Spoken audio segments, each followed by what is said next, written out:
Hello everyone, welcome to the Melvin app. आज अपन बात करेंगे range of the trigonometric function की, कि भाई ट्रिग्नोमेट्रिक फंक्शन में रेंज कैसे निकाली जाती है और उसके एक्सप्रेशन की भी अपन फिर आगे रेंज बात कर लेंगे। ठीक है, तो ध्यान से देखिएगा। सबसे पहले the trigonometric ratios can be considered as a function of a variable which measures of an angle, which is the measure of an angle. तो एंगल के रूप में आपको दे रखा होगा और आपको क्या करना है, उसकी रेंज निकालनी होगी। ठीक है, तो this measure can be either in degree और रेडियन। तो भाई जो थीटा होता है वो डिग्री में भी ले सकते हैं हम और उसको रेडियन में भी ले सकते हैं, बिल्कुल सही है ना। और वी विल यूज रेडियन। ठीक है, अपन बेसिकली रेडियन ज़्यादा यूज लेते हैं क्योंकि उसको क्या होता है बच्चों, सिंप्लीफाई करना थोड़ा आसान होता है, एक्सप्रेशन भी थोड़ा आप जल्दी से लिख सकते हैं। ठीक है, since any angle with the measure greater than 2π radian और less than 0 is equivalent. So भाई अपन क्या बात कर रहे हैं, ध्यान से देखिएगा कि भाई अगर 0 से लेकर 2π तक की आप सारी वैल्यूज ले लेंगे तो भाई 2π के बाद क्या होता है, साइकिल रिपीट होती है और साइकिल रिपीट होती है तो अगर आप 0 से 2π की अगर वैल्यूज सारी ले लेते हैं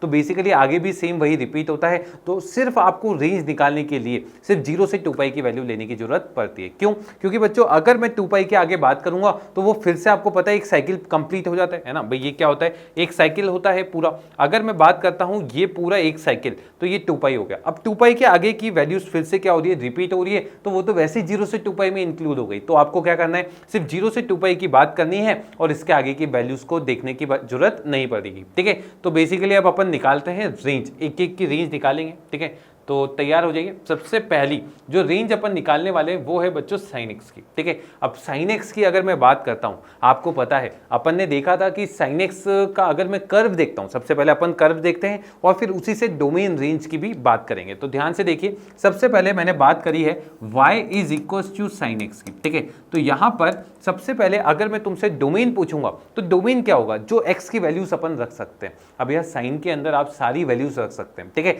अब इसका ग्राफ अगर आपको बनाने को बोला जाए तो आपको याद है इसका ग्राफ कैसे बनाया जाता है। ठीक है, जल्दी से बताओ कि 0 पे sin x का वैल्यू कितना होता है। बच्चों 0 पे sin x का वैल्यू होता है 0, तो यहाँ पर 0 पे वैल्यू कितना आ गया, 0। ठीक है, अच्छा बेसिकली अगर मैं x को π/2 रखता हूँ, ठीक है, ये y हो जाएगा और बच्चों ये कितना हो जाएगा आपके लिए x। क्लियर है? अब ये कितना हो जाएगा बच्चों, ये π/2 बोल रहा हूँ, ये 0 हो गया। फिर इसके बाद पाई देखेंगे, फिर इसके बाद बच्चों 3π/2 देखेंगे और फिर उसके बाद क्या देखेंगे, 2π। और इसके आगे का ग्राफ फिर से रिपीट होगा क्योंकि इसका पीरियड कितना होता है, 2π। ठीक है, अब देखिएगा भाई π/2 पे इसका मैक्सिमम वैल्यू आता है वो किसके इक्वल आता है, 1 के, और पाई पे इसका वैल्यू 0 होता है। 3π/2 पे अपन ने देखा था वैल्यू -1 होता है और 2π पे कितना होता है, 0। अगर आप इसको ज्वाइन करेंगे तो यहाँ पर ये एक पहाड़ी बनती है और फिर आपके लिए क्या बनती है, एक खाई। क्लियर है? तो एक पहाड़ी और एक खाई, ये इसका प्रोसीजर होता है।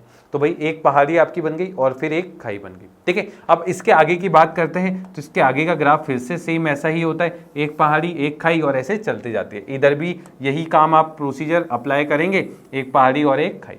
तो अगर बेसिकली यहाँ पर मैं आपसे पूछूं कि x क्या है, x क्या है, तो आप देखेंगे कि इसका जो ग्राफ है वो कंटिन्यूस है ना। भाई इसका ग्राफ क्या है, कंटिन्यूस है, क्योंकि कभी आपको पेन उठाने की जरूरत नहीं पड़ रही है। तो बेसिकली अगर मैं sin x की बात करूं तो ये कंटिन्यूस फंक्शन होता है। और अगर x की मैं बात करूं तो यहाँ पर ऑल रियल नंबर्स आपके पास आ जाएगा। तो इसका डोमेन, अगर मैं डोमेन की बात करता हूं तो x बिलोंग्स टू क्या आ जाएगा, all real. x belongs to क्या आ जाएगा, ऑल रियल। ठीक है, अब बात करते हैं इसके रेंज की। यार इसका रेंज क्या होगा, तो बेसिकली आप देखेंगे इसका जो मिनिमम वैल्यू है, इसका मिनिमम वैल्यू कितना आ रहा है, -1। इसका मिनिमम वैल्यू कितना आ रहा है बच्चों, -1। और इसका मैक्सिमम वैल्यू कितना आ रहा है, 1। तो आपको हमेशा जब भी रेंज निकालनी है तो आपको देखना है y की वैल्यू कहां से कहां तक जा रही है। अब y की वैल्यू आप देख रहे हैं सर, मिनिमम हो सकती है -1 और मैक्सिमम होगी 1, और इसका ग्राफ जो है वो -1 से 1 के बीच में ही रहने वाला है। तो इसका बेसिकली आप रेंज बोल देंगे, इसका रेंज क्या होगा, -1 से। तो कभी भी आपसे बोले कि भाई sin x का रेंज क्या होगा, आप बोलेंगे सर sin x का रेंज किसके इक्वल होता है, -1 से 1 के इक्वल होता है। तो बेसिकली यहाँ पे यही बोल रहा है कि sin x क्या है, बेसिकली y है, तो y कहाँ से कहाँ तक हो जाएगा, -1 से 1। अब इसमें बहुत अच्छे अच्छे सवाल हैं जो आप इसमें इंक्लूड कर सकते हैं। जैसे सबसे पहला सवाल अगर मैं आपसे पूछता हूँ, ठीक है, ध्यान से देखिएगा। सबसे पहले मैंने आपसे पूछा कि भाई y is equal to sin 2x, इसका रेंज क्या होगा, है ना। भाई sin 2x का रेंज क्या होगा, तो बेसिकली बच्चा क्या बोलता है, गलती ये करता है कि बच्चा ये बोलता है सर यहाँ पर 2x है तो इसका रेंज क्या हो जाएगा, -2 से 2 हो जाएगा। और यही चीज उसके लिए गलत हो जाएगी, यहाँ पर -2 से 2 नहीं होगा। क्यों? क्योंकि बच्चों ये जो 2x है यही तो आपका इनपुट है ये इनपुट है ना, तो इनपुट चेंज हो रहा है, पर आउटपुट में तो आप देख सकते हैं आपकी जो मशीन है वो देगी क्या बाहर निकाल के, -1 से 1 की वैल्यू देगी, तो इसका आउटपुट तो हमेशा फिक्स ही रहेगा कि -1 से 1 ही रहने वाला है। तो इसका जो आउटपुट है वो क्या है, -1 से 1। तो आपसे अगर कोई पूछे कि sin 2x का रेंज क्या है, तो आप बोलेंगे सर sin 2x का रेंज क्या होने वाला है, -1 से 1। क्लियर है? तो आपको ये इस चीज में कंफ्यूज नहीं होना है। अगर मैं आपसे पूछूंगा कि भाई sin x/2 का रेंज क्या है, तो आपको फिर से कंफ्यूज नहीं होना है। आप क्या देखेंगे, सर इनपुट कुछ भी हो, आउटपुट तो साइन के थ्रू ही जा रहा है, और साइन के थ्रू जा रहा है तो ये किसके इक्वल आने वाला है, -1 से 1। तो भाई इसका रेंज वापस से क्या हो जाएगा, -1 से 1। क्लियर है? तो ये बेसिकली एक टाइप का सवाल होता है। नेक्स्ट जो सवाल आप इसमें इंक्लूड कर सकते हैं वो ये होगा कि अगर मैं आपसे पूछूंगा y = 3 sin x + 2, भाई इसका रेंज क्या होगा।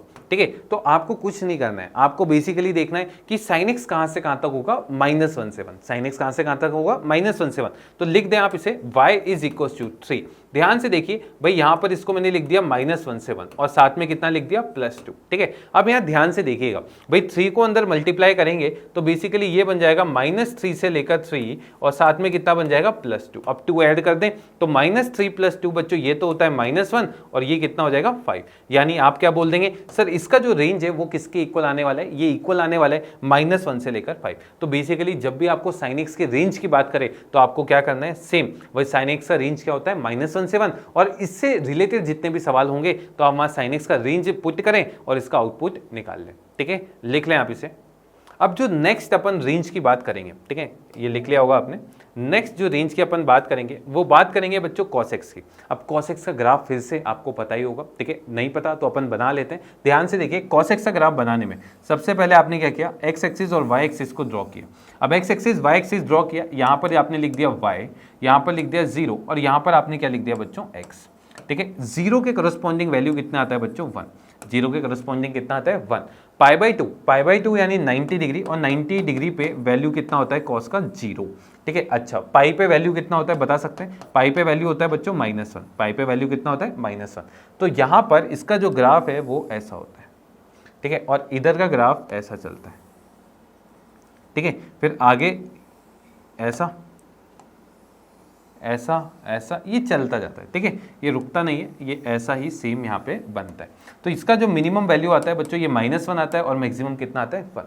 अब बेसिकली आप फिर से बोलेंगे सर cos x का रेंज क्या होगा, तो बेसिकली y कहाँ से कहाँ तक सर्कुलेट हो रहा है, y मिनिमम आ रहा है -1, मैक्सिमम आ रहा है 1, और -1 से 1 के बीच में इसका जो ग्राफ है तो इसका रेंज क्या बोल देंगे आप, सर इसका रेंज होने वाला है -1 से 1।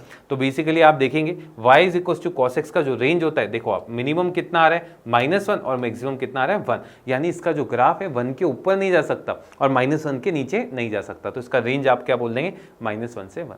अब इसमें भी सवाल बन सकता है। ठीक है, पहले आप इसे लिख लें, फिर अपन इसके सवाल डिस्कस कर लेते हैं और क्या क्या अच्छे इसमें सवाल बन सकते हैं। तो ध्यान से देखिए, अगर मैं आपसे पूछूंगा y = cos 2x, इसका रेंज क्या होगा, तो आपको फिर से घबराना नहीं है। आप ये बोलेंगे सर 2x है, ये तो इनपुट चेंज हो रहा है पर आउटपुट तो cos के थ्रू ही जा रहा है, और cos के थ्रू ही जा रहा है तो इसका रेंज क्या होने वाला है, -1 से 1। ठीक है, क्योंकि इनपुट चेंज हुआ है पर आउटपुट cos के थ्रू ही जाएगा, और cos के थ्रू जाएगा तो इसका आंसर क्या आ जाएगा, -1 से 1।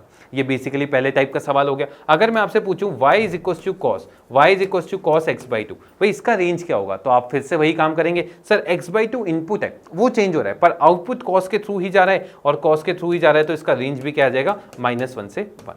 क्लियर है? तो ये चीज आपको समझ में आनी चाहिए। अच्छा, तीसरे टाइप का जो सवाल इसमें बन सकता है वो कौन सा बनेगा कि भाई y = 3 times of cos x + 2। अब यार ये फिर से वही टाइप का सवाल है। cos x आपको पता होता है, cos x कहां से कहां तक होता है, -1 से 1। तो बेसिकली आप बोल देंगे 3 टाइम्स ऑफ, ये कहां से कहां तक आ जाएगा, -1 से 1, और साथ में कितना आ जाएगा, +2। अब ये इसको आप 3 को मल्टीप्लाई कर दें तो ये -3 से 3 और साथ में कितना आ जाएगा, +2। अब 2 को ऐड करेंगे तो बच्चों ये आ जाएगा -1 से 5। तो बेसिकली इसकी जो रेंज है वो क्या आ जाएगी, -1 से लेकर 5। तो आपको ये याद होना चाहिए कि इसकी रेंज क्या आएगी, -1 से 5। अब ये बेसिकली रेंज होता क्या है, अगर आप रेंज को समराइज करेंगे तो वो देखेंगे कि मिनिमम वैल्यू और मैक्सिमम वैल्यू के बीच के जितनी भी वैल्यूज होती हैं उसे अपन रेंज कह देते हैं। मतलब इसका मिनिमम वैल्यू क्या हो सकता है, जब cos x मिनिमम होगा, cos x मिनिमम -1 होता है तो ये -1 आ जाएगा, है ना, और cos x का मैक्सिमम वैल्यू 1 होता है तो उस वक्त पे ये 5 आ जाएगा। तो रेंज क्या होगी, -1 से लेकर 5। क्लियर है? तो लिख लें आप इसे। इसे लिख लें आप, है ना। तीसरा जो रेंज अपन निकालने वाले वो किसका है बच्चों, 10x का। ठीक है, अब देखिएगा 10x थोड़ा इंटरेस्टिंग सवाल है ना, और इसका ग्राफ आपको पहले पता होना चाहिए। तो यहाँ पर अपन ग्राफ बनाते हैं। सबसे पहले 10x का ग्राफ बनाते वक्त अपन x एक्सिस बनाएंगे और फिर अपन क्या बनाएंगे, y एक्सिस। ठीक है, ये आपकी x एक्सिस हो गई और ये आपकी क्या हो गई बच्चों, y एक्सिस। ये 0 हो गया। ठीक है, अब ध्यान से देखिएगा, आपको याद है 10x में मैंने आपको बोला था, आपको क्या बोला था भाई, आपको क्या करना पड़ता है, लाइन बनानी पड़ती है। इमेजिनरी लाइन आपने बना दी। ये कहां पे बनती है, जहां पर भी 10x नॉट डिफाइन होता है ना, जहां पर भी 10x नॉट डिफाइन होता है। ये π/2 है, ये कितना है बच्चों, 3π/2। सेम ये कितना आएगा, -π/2। ये कितना आएगा आपके पास, -π/2। क्लियर है। अब देखो इसका ग्राफ बनाते हैं। इसका ग्राफ बनाने में ध्यान से देखिएगा। ठीक है भाई, आपको पता है 0 पे वैल्यू 0 होता है और फिर आगे का वैल्यू ऐसा ऊपर इनफाइनाइट तक चल जाता है। ठीक है, और इधर का ग्राफ ऐसा बनता है। ठीक है, और ये ग्राफ सेम ऐसा का ऐसा रिपीट होने लगता है। मतलब यहाँ पे फिर से ऐसा और फिर यहाँ पे ऐसा, ऐसा और ये ऐसा, है ना भाई, कोई चेंज नहीं होता, ये ऐसा का ऐसा चलता है, ऐसा। तो बेसिकली आप देखेंगे कि इसके डोमेन में चेंज आता है, पर इसका रेंज क्या होगा बच्चों, ये रेंज है ना 0 से लेकर इनफाइनाइट तक भी जा रहा है और 0 के नीचे भी सारी वैल्यूज ले रहा है। यानी रेंज के अंदर सारी वैल्यूज आ रही है और सारी वैल्यूज आ रही है, तो इसका रेंज क्या होगा, ऑल रियल नंबर। इसका रेंज क्या होगा, ऑल रियल नंबर। पर इसके डोमेन में कौन से पॉइंट नहीं आते, जहां पर ये नॉट डिफाइन होता है, यानी π/2, 3π/2, 5π/2। तो इसका जो रेंज है वो क्या आएगा, ऑल रियल, है ना। लिख लें आप, 10x का जो रेंज है वो किसके इक्वल आता है, ऑल रियल नंबर। ठीक है, सही है। अब इसका डोमेन आपको पता ही है, डोमेन में कौन से पॉइंट नहीं आएंगे, π/2, 3π/2, वही चीज इसने लिखी हुई है। ठीक है, वही चीज इसने लिखी हुई है, लिख लें आप इसे। ठीक है, चलें आगे। नेक्स्ट जो चीज अपन देखेंगे, 10x के बाद अगला क्या है, sec x। अच्छा, अब sec x का ग्राफ आपको पता होना चाहिए पहले तो, और फिर इसकी रेंज अपन इसकी थ्रू हेल्प से निकाल लेंगे। ठीक है, ध्यान से देखिएगा, ध्यान से देखिएगा। sec x का पहले अपन ग्राफ बना लेते हैं। sec x का ग्राफ देखिएगा। sec x होता क्या है बच्चों, 1/cos x, है ना। और इसका ग्राफ अपन ने बनाया था। देखें भाई, जब 0 रखेंगे तो इसका वैल्यू 1 आएगा और π/2 पे ये क्या होगा बच्चों, नॉट डिफाइन। तो यहां पर अपन ने क्या किया, इमेजिनरी लाइंस बना दी। एक π/2 पे बनेगी, एक 3π/2 पे बनेगी और एक 5π/2 पे बनेगी। ऐसे ही आप इधर -π/2 पे भी बना देंगे, -3π/2 पे भी बना देंगे, एंड सो ऑन चलता जाएगा। अब यहाँ पर अपन क्या बोल देंगे, ध्यान से देखिएगा भाई, 0 पे वैल्यू 1 है ना, और ये वैल्यू बढ़ती जाएगी बढ़ती जाएगी। क्यों, क्योंकि बच्चों π/2 पे कॉस क्या हो जाएगा, कॉस 0 हो जाएगा और 1/0 इन्फाइनाइट को अप्रोच करेगा। इन्फाइनाइट को अप्रोच करेगा तो ये वैल्यू ऐसी बन जाएगी और इधर भी सेम ऐसा ही ग्राफ बनेगा। तो ये ग्राफ आपका ऐसा सेम बन जाएगा। एक सेकेंड, इसको थोड़ा सा सही कर लेते हैं। देखें आप, ये ग्राफ ऐसा बन गया। ठीक है, अच्छा, ये इधर का ग्राफ है, इसका मिनिमम वैल्यू 1 है और ये आगे ऐसा चलता जाएगा, ये y तक जाएगा। ठीक है, ये 0 हो गया। अब अगर मैं इसके आगे की ग्राफ की बात करूं इधर, तो बच्चों π/2 से लेकर 3π/2 तक कॉस क्या होता है, नेगेटिव होता है, और कॉस नेगेटिव होता है तो sec x भी नेगेटिव हो जाएगा, है ना। और नेगेटिव होगा तो इसका जो यहाँ का ग्राफ है वो ऐसा बनेगा। ये जो वैल्यू है ये -1 आ जाएगी। ठीक है, फिर इसके आगे का ग्राफ ऐसा, फिर ऐसा, है ना भाई, ये ऐसा चलता जाएगा, है ना, एक ऊपर एक नीचे ऐसा चलता जाएगा। ये आप देख सकते हैं यहाँ फिगर में। ठीक है, तो अब आप क्या देखेंगे, आप ये देखेंगे कि यार ये ग्राफ तो आपका ऐसा बन गया। अब इसको सिंप्लीफाई, भाई इसका रेंज कैसे निकालें, तो इसके रेंज के लिए आप देखेंगे कि यार वैल्यू कौन सी आ रही है पाई की। तो भाई -∞, भाई ये ग्राफ यहाँ रुक नहीं रहा है, ये सीधा चलता जा रहा है ना, ये चलता जा रहा है। तो -∞ से लेकर -1 तक, है ना, इसकी रेंज लिख लेते हैं, -∞ से लेकर -1 तक। ठीक है, पर -1 से 1 के बीच का गायब है, पर फिर 1 से इन्फाइनाइट तक फिर आ रही है, तो इसकी रेंज क्या हो जाएगी, -∞ से -1 यूनियन 1 से लेकर इन्फाइनाइट, और ये इसकी रेंज हो जाएगी। क्लियर है, तो ये चीज आपको समझ में आई। तो यहाँ पर इसने यही लिखा हुआ है। देखो, ये इसको अपन क्या लिख सकते हैं, इसको अपन लिख सकते हैं y < -1 एंड यहाँ पर ये क्या आ जाएगा, y > 1। यही चीज इसने लिखी हुई है। ठीक है, कि भाई दिस और दिस कुछ भी हो सकती है। ठीक है, तो आपको ये याद रखना है कि या तो -1 से छोटी होगी या फिर 1 से बड़ी होगी, और यही sec x की रेंज होती है। तो यहाँ पर आपको अगर ग्राफ पता है तो आप इसको जल्दी जल्दी सॉल्व कर सकते हैं। लिख लें आप इसे जल्दी से लिख लें। चलें आगे अपन। अगला जो ग्राफ है वो है बच्चों cosec x का। यही सेम चीज़ है। अब आपको पहले तो cosec x का ग्राफ बनाना आना चाहिए और फिर इससे अपन रेंज निकालेंगे। तो ध्यान से देखिएगा, cosec x ये होता है 1/sin x। अच्छा, अब 1/sin x होता है तो ध्यान से देखिए, यहाँ पर मैंने x एक्सिस और y एक्सिस बना दी, ठीक है। अब ये लफड़ा कहाँ होगा, जहाँ जहाँ sin x 0 होगा। sin x 0 कहाँ होता है, 0 पाई 2 पाई 3 pi minus pi minus 2 pi minus 3 पाई। तो यहाँ पर आपने क्या किया, सेम वही चीज़, इमेजनरी लाइन्स खींचते,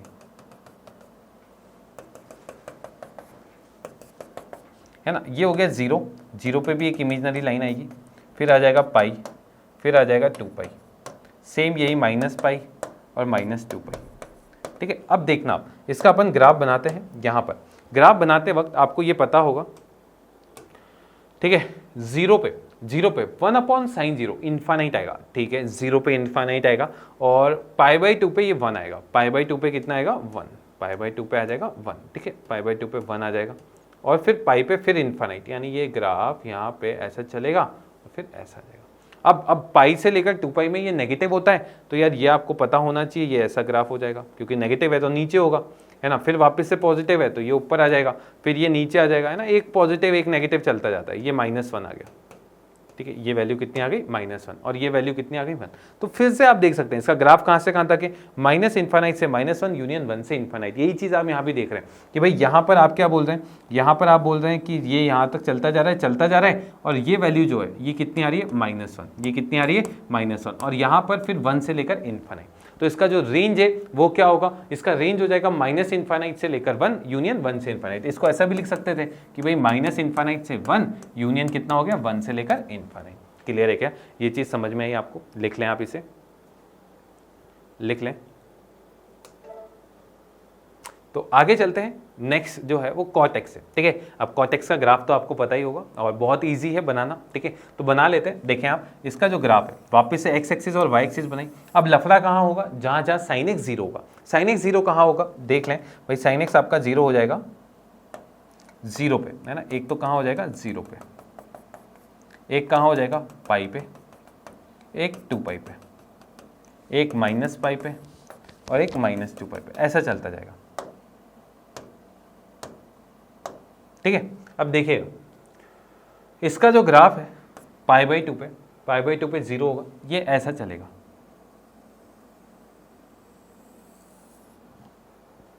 ठीक है। ये 0 हो गया, ये π/2 हो गया, ये पाई हो गया, ये 2 पाई हो गया, और ये ऐसा ही सेम चलता जाएगा क्योंकि इसका पीरियड पाई है ना, और ऐसा ग्राफ बनता जाएगा। तो आप देख सकते हैं भाई ये ग्राफ जो है पूरा y का रेंज कवर कर रहा है, -∞ से इन्फानाइट तक। तो इसका जो रेंज है वो किसके इक्वल आ जाएगा, ऑल रियल। क्लियर है। तो बहुत आसान है, पर इसका डोमेन क्या होगा, इसका डोमेन बच्चों क्या होगा, इसका डोमेन वो होगा कि भाई ऑल रियल एक्सेप्ट क्या आ जाएगा, n पाई, ऑल रियल एक्सेप्ट क्या आ जाएगा, n पाई, है ना। और n पाई क्या होगा भाई, n इंटीजर होगा, तो भाई देख सकते हैं 0 नहीं होगा, पाई नहीं होगा, 2 पाई नहीं होगा, ये अपन पहले भी डिस्कस कर चुके हैं। तो यहाँ पर आप देखेंगे इसका डोमेन में कुछ पॉइंट्स गायब होंगे, पर रेंज के अंदर सारे पॉइंट्स आ जाएंगे, क्योंकि -∞ से इन्फानाइट तक ये ग्राफ कवर कर रहे हैं, ठीक है। लिख लें आप इसे। तो I hope you did follow the lecture. See you in next one.